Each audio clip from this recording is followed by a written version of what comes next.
Black lives do matter, but, when you're talking about an organization, you're talking about the leaders. You're talking about the people who are responsible, Cruz said as Lemon interrupted to say Dr. Martin Luther King Jr. was once seen as extreme. Cruz then brought up a surge in black on black gun violence that left multiple children dead since June 20. The Black Lives Matter movement has said nothing about this, Cruz said. Black people need to hold other black people accountable. Lemon then scolded Cruz, telling him the movement isn't about black on black crime. That's not what Black Lives Matter is about. It's not an all-encompassing. If someone started a movement that said, cancer matter, and then someone came and said, why aren't you talking about HIV? It's not the same thing, we're talking about cancer, Lemon continued. So the Black Lives Matter movement is about police brutality and injustice in that manner, not about what's happening in black neighborhoods.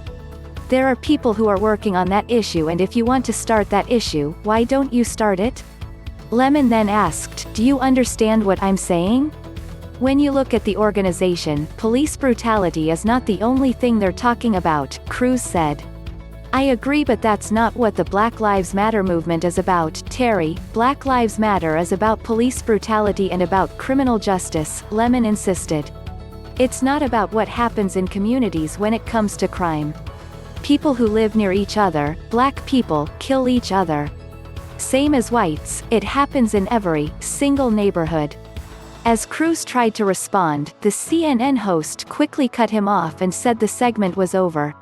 The initial statues under fire were Confederate soldiers and generals largely in the South due to the treatment of African Americans, and even some high-level military officials called for the renaming of Army bases named after Confederate generals. The anger has since spread to monuments of former presidents and others deemed to be colonizers, such as Christopher Columbus, and even some who fought against slavery. Fox News' Julius Young and Dave Montanaro contributed to this report.